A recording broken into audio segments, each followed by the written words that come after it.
होशियारपुर की तरफ से मैं सारे मीडिया कॉरेस्पॉन्डेंट्स का स्वागत करता हूँ। आज की प्रेस कॉन्फ्रेंस बढ़ते हुए किडनी रोगों के ऊपर है। अगर आंकड़ों की बात करें तो करीब करीब 70 करोड़ मरीज विश्व में आजकल किडनी के रोगों से ग्रसित है। ये आंकड़ा 2023 का है। और अगर पंजाब की बात करें तो पुरुषों में हर 100 में से 7 से 8 मरीज किडनी के रोगों से ग्रसित है। मेरी दाईं तरफ डॉक्टर आकाश सरकार सर कंसल्टेंट हैं nephrology department Livasa hospital Hoshiarpur. उसके बगल में सुधीर ठाकुर हमारे हेड हैं बिजनेस डेवलपमेंट। सो लिवासा हॉस्पिटल होशियारपुर की अगर हम बात करें तो करीब 350 से 300 डायलिसिस हम लोग हर महीने कर रहे हैं, जिसमें 200 के आसपास मरीज के ट्रीटमेंट होते हैं।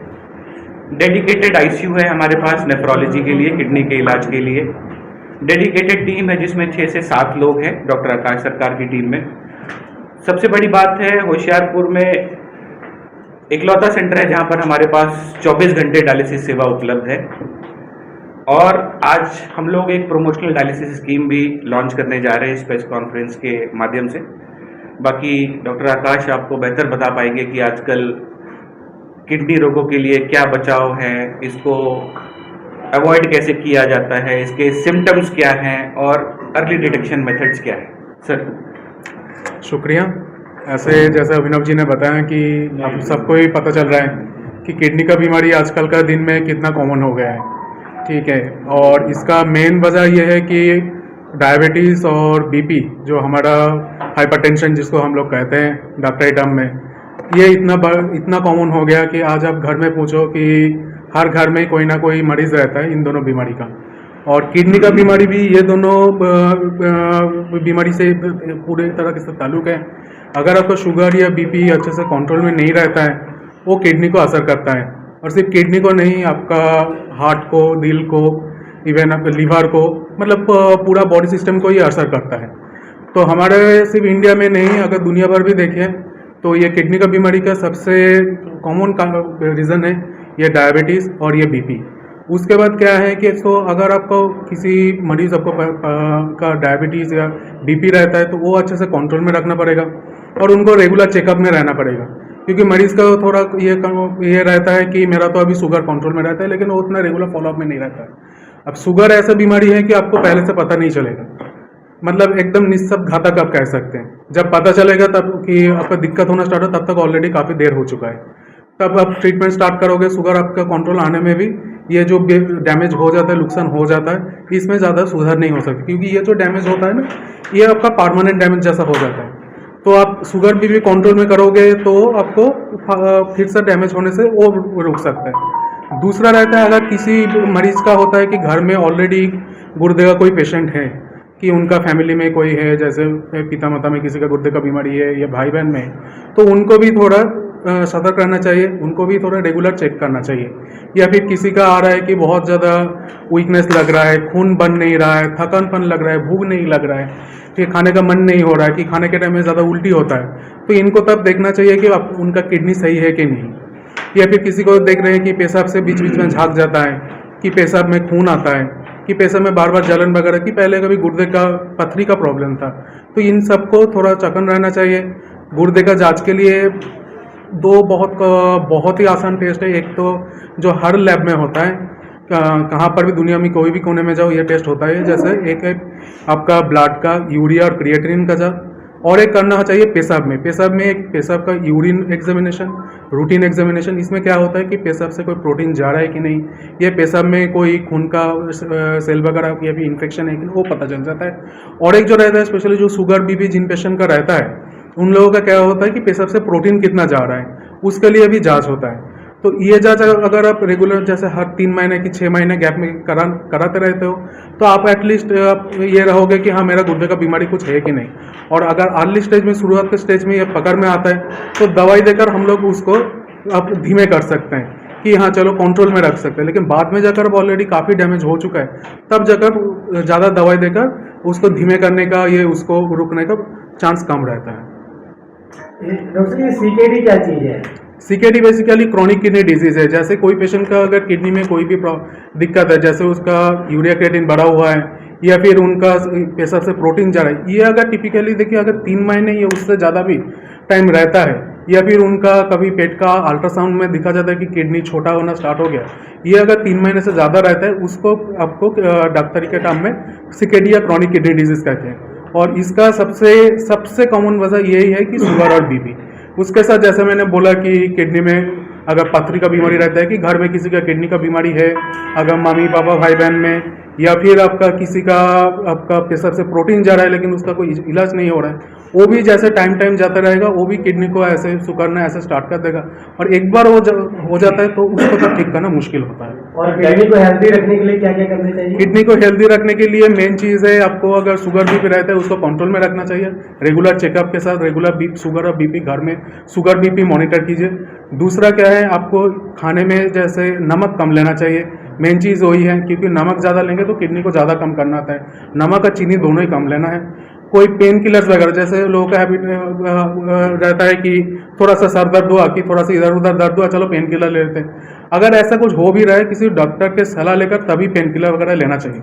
और स्पेशली में ये जो अभी जो यंग पॉपुलेशन है, बेसिकली जेनजी पॉपुलेशन है, उन लोगों के लिए क्योंकि आजकल के दिन में क्या है, मसल बिल्डिंग, बॉडी बिल्डिंग, ये बहुत इंपॉर्टेंट, सबका ये शौक बन गया कि ये करूँ।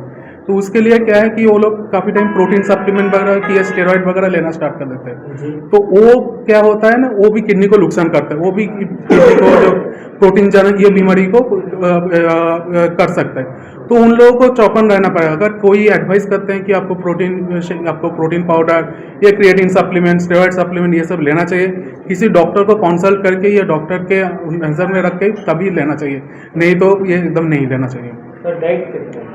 डाइट का मेन जब होता है कि आपको खाने में नमक और चीनी ये दोनों कम लेना है, ठीक है। अब उसके बाद किसी मरीज का किडनी का बीमारी आ गया तो उसके लिए डाइट अलग सा होता है। जैसे उसमें उनका फल वगैरह लेने में कुछ रिस्ट्रिक्शन आ जाता है, ठीक है। खाने में जैसे दूध का ज़्यादा चीज़ें वगैरह नहीं ले सकते, क्योंकि उसमें शरीर में क्या है, फॉस्फोरस वगैरह ये सब बढ़ने का रिस्क रहता है। तो जैसे अगर कोई मरीज को अगर किडनी का बीमारी पता भी चल गया तो उनको कोई नेफ्रोलॉजिस्ट को या फिर कोई डाइटिशियन को दिखाकर अच्छे से जो डाइट चार्ट मिलता है वो फॉलो करना पड़ता है। डायलिसिस की जरूरत कब पड़ती है? डायलिसिस का ज़रूरत देखिए, ऐसे नहीं कि मेरा यूरिया क्रिएटिन इतना हो गया मतलब अभी डायलिसिस करना है। डायलिसिस के लिए मेन देखना होता है पेशेंट का लक्षण क्या है।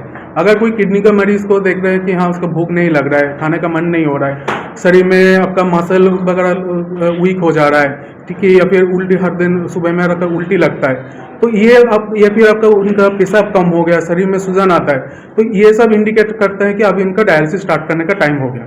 इसके साथ यूरिया क्रिएटिन देखकर नहीं होता है कि इस यूरिया में कि इस क्रिएटिन में जाकर आपको डायलिसिस करना ही चाहिए। फिर भी अगर आप पूछे, क्योंकि सब आपको कॉमन पीपल के लिए यूरिया क्रिएटिन ज़्यादा इंपॉर्टेंट रहता है। अगर आपका कोई पेशेंट का सीकेडी का पेशेंट है, क्रिएटिनिन 8-9 के ऊपर जा रहा है, तो उसको हो सकता है कुछ दिन के कुछ महीने के अंदर उसको डायलिसिस का जरूरत पड़ ही जाता है। कितना चाहिए डायलिसिस? देखिए क्रिएटिनिन तो देखिए वो भी एक है कि lab to lab creatine vary करता है, और क्रिएटिन का है उम्र के साथ भी चेंज होता रहता है। एक मरीज का अगर 28 साल उम्र है उसके लिए क्रिएटिन 1.1 होना, और एक मरीज का जिसका 70 साल उम्र है उनके लिए क्रिएटिन 1.1 होना, दोनों अलग चीज़ है। उम्र के साथ जैसे हम लोग बुजुर्ग होता जाता है क्रिएटिन बढ़ेगा, ये बॉडी का नॉर्मल रिस्पॉन्स है। जैसे दूसरे ऑर्गन भी धीरे धीरे उम्र बढ़ता है, दूसरे ऑर्गन में भी जैसा अफेक्ट होता है किडनी के ऊपर भी इफेक्ट होता है, तो उम्र के साथ थोड़ा क्रिएटिन बढ़ता ही बढ़ता है। तो अगर कम उम्र में किसी का अगर क्रिएटिन 1 या 1.1 हो रहा है उसके लिए वो सही नहीं है, तो उसको तो दिखाना चाहिए कि मेरा पेशाब के कोई प्रोटीन जा रहा है कि नहीं, बीपी आ रहा है कि नहीं।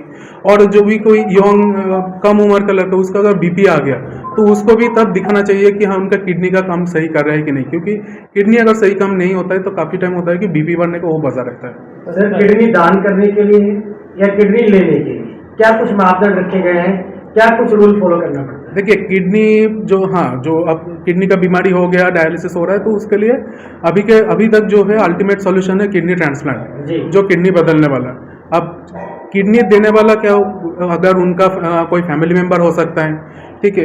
अब लोगों को मन में ये है कि ब्लड ग्रुप सेम होना चाहिए, ऐसा नहीं है, ठीक है। अगर कोई डोनर ब्लड ग्रुप ओ है तो वो कोई भी ब्लड ग्रुप वाला पेशेंट को दे सकते हैं। मरीज का ब्लड ग्रुप ओ हो, ए बी जो भी हो, वो ब्लड ग्रुप वाला डोनर सब ग्रुप का ही डोनेट कर सकते हैं। लेकिन अगर सपोज अगर ऐसा होता है कि मरीज का ब्लड ग्रुप पेशेंट के जो है मरीज का ब्लड ग्रुप ओ है, लेकिन जो डोनर देने वाला है उसका ब्लड ग्रुप वो अलग से ए है या बी है, उसमें भी किडनी ट्रांसप्लांट हो सकता है। लेकिन उसके लिए क्या है कि कुछ चीज़ देखना होता है कि कितना मैचिंग है, क्योंकि उसमें टाइटर करके एक चीज़ देखना होता है। अगर टाइटर ज़्यादा होता है तो उसमें क्या होता है, ट्रांसप्लांट करना थोड़ा रिस्की हो जाता है।